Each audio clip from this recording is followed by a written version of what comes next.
Meus amores, uma boa tarde. Ó, vocês me desculpam, um bom dia. Meus amores, acho que deve ser 10 e pouco. Porque minha cabeça foi nas nuvens. Meus amores, agora eu vou ler pra vocês um pouquinho do Apocalipse. Porque eu fiz o que. Eu vou soltar um sonho, né? E vou soltar o que? As passagens, as passagens do livro de Apocalipse. E também que se refere a esse sonho. E também vou falar sobre o que a página 14, que é a página de que, meus amores, as pessoas têm que examinar mais. Jesus revelou muitas coisas no livro do Apocalipse, muitas mesmo, muitas.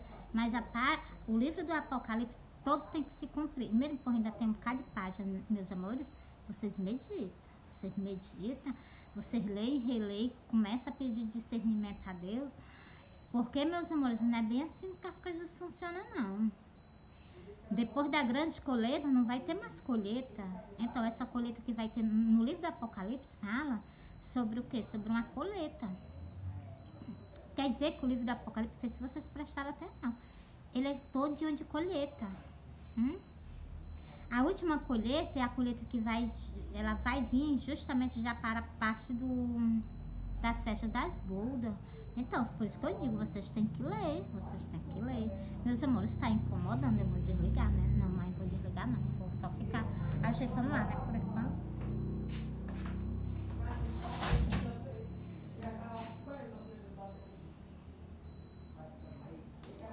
Vou ficar, meus amores, com vocês lá, né? Mas só por enquanto, né? Enquanto eu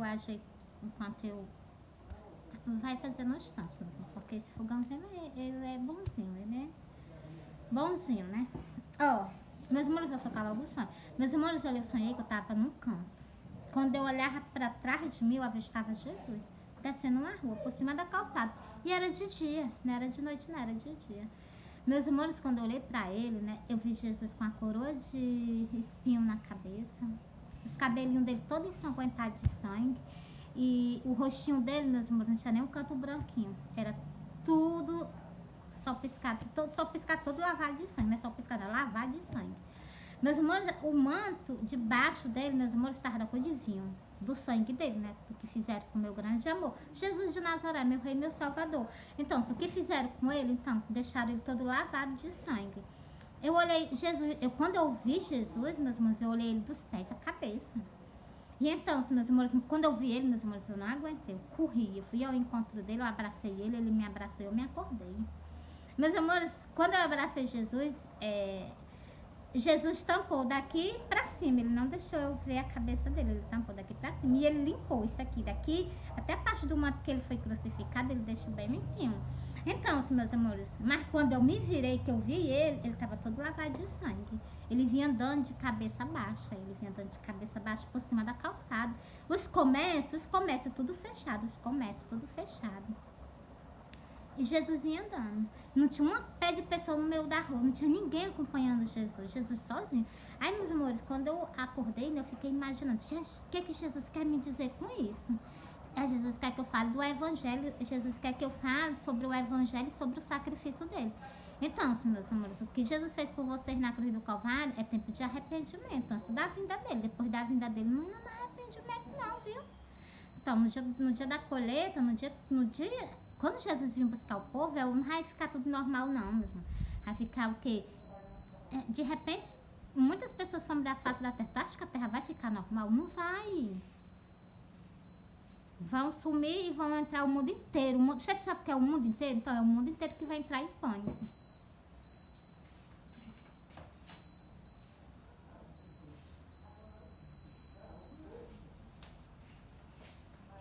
E eu digo a vocês, Jesus está voltando, vocês acordem, Jesus está voltando, nosso rei, nosso salvador, nosso Galileu. Está voltando, Jesus de Nazaré, para cumprir o quê? O que ele prometeu. Entendeu, meus amores? Se ele prometeu que ia voltar para vir nos buscar, e no terceiro sonho ele ainda me disse, tu me espera que eu vou voltar. E eu tô aguardando por ele, meu grande amor, Jesus de Nazaré, meu salvador, tô esperando por ele. Ele mandou eu aguardar, eu confio em Jesus, em todas as palavras que Jesus fala, eu confio. Então, meus amores, meu pai é digno de toda a honra e de toda a confiança. E Jesus de Nazaré também, com toda certeza. Por quê? Porque é o meu salvador. Ele comprou muitos povos para o quê? Para nosso Pai, o Deus de Israel, e para Jesus, nosso Rei, nosso Salvador. Jesus, o rei do povo judeu. Então, é um povo que eu chamo ele de... Eu chamo... Porque, meus amores, é um povo que está vendo ali todas as características de filho de Deus, Jesus Cristo de Nazaré, ainda fica com dúvida, ainda fica questionando, perguntando, querendo saber, pedindo milagre. Para que isso? Aí ele abre a boca e ia mostrar, não precisava mais nem pedir. Entendeu, meus amores? Jesus, ó, para vocês verem como a incredulidade do ser humano é tão grande que Jesus ressuscitava os mortos e o povo ainda não acreditava nele. Até João Batista, vocês viram que João Batista disse assim, ó. João Batista preso, João Batista disse assim. João Batista disse assim: vai perguntar a ele se ele é mesmo o Messias. Aí Jesus fez o que? Jesus curou todas aquelas pessoas para poder... Ele não abre a boca para falar, ele mostrou com ações que o quê? Que ele era o Cristo. Que ele perguntou se ele era o Cristo mesmo, João Batista. E ele mostrou a João Batista e João Batista e Jesus disse: agora tu vai e diz para ele tudo o que aconteceu aqui. Diz que os cegos veem, os coxos andam. Entendeu, meus amores? Jesus não falava com palavras, ele mostrava com atitudes. Então, se do mesmo jeito Jesus quer isso de nós, vocês sabiam no tempo de hoje? Provar que nós amamos ele, provar que nós estamos satisfeitos com o que ele fez por nós. Levando, como assim? Levando o ID de Jesus. Muitas almas estão por aí, precisando de quê? De salvação, de palavra, de vida eterna. Porque a vida não é só aqui. A vida acabou aqui, ela vai ver para sempre. E então, se Jesus quer o quê? Libertar você. Jesus pagou pagou um preço muito alto por essas almas. E essas almas estão o quê? Perecendo. O inimigo ainda diz: vou levar e leva mesmo. Por quê? Porque as pessoas endurecem o coração, não pregam a palavra de Deus, endurece o coração, só passa dentro das igrejas e endurece o coração. E tem outros que não querem saber de Jesus, não aceitam Jesus de maneira nenhuma, sem saber para onde é que vai. Mas as almas de vocês, se elas pudessem, elas fazem vocês pensar diferente. Entendeu, meus amores? Porque, meus amores, a gente tem uma alma, tem um espírito. O corpo que é tendente ao pecado, mas a alma da gente, ela... Por isso que muitas vezes, né, as pessoas sentem o quê? Como é o nome daquela que as pessoas sentem? O vazio. Então, a pessoa sente vazio. O vazio, falta de quê? Esse vazio que as pessoas sentem é falta de quê? É falta de Deus. É falta da presença de Deus. É a falta da companhia de Jesus. Entendeu, meus amores? Mesmo, mas nas Santas Escrituras tem também que os apóstolos, os profetas também se sentiam desse jeito. Porque então, meus amores, ele se sentia, mas Deus estava sempre por pertinho dele, vocês sabiam? Quando ele estava nesses momentos assim, era Deus que estava por perto dele. O nosso Galileu, Jesus de Nazaré.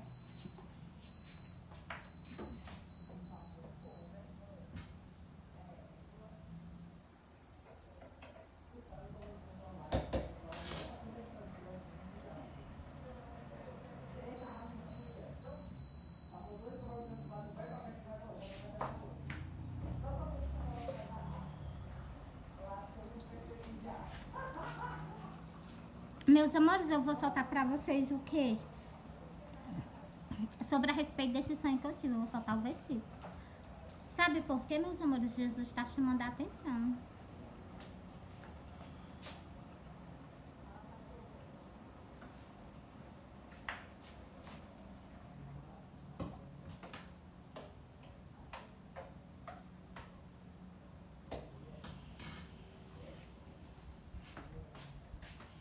Jesus está o quê? Jesus está chamando a atenção. Presta atenção que aqui Jesus vai falar no livro do Apocalipse. Jesus deixou logo escrito no livro do Apocalipse justamente pra gente o quê? Pra gente abrir a nossa boca e falar. E vocês alertam, Jesus está voltando. Jesus está fazendo uma limpeza esse ano nos altares, dentro da congregação. Vocês vigiam. Pede logo perdão a ele. Se conserta o caminho de vocês. Ó. Vou ler 3 versículos. Começando do que? Do versículo 3. Mas essa aqui é uma mensagem ao anjo da igreja. Ó, mensagem ao anjo da igreja de Efésio. Vocês já entenderam, não foi? É a mensagem à igreja de quê? Então, é um anjo que existe aqui na terra. E a igreja de Efésio, igreja, é uma pessoa, é um ser humano. E quando fala o que? Efésio, fala em quê? Ou no país, ou então fala no quê? Numa cidade. Quer dizer que eu acho que é mais propício com o país, né? Assim, é o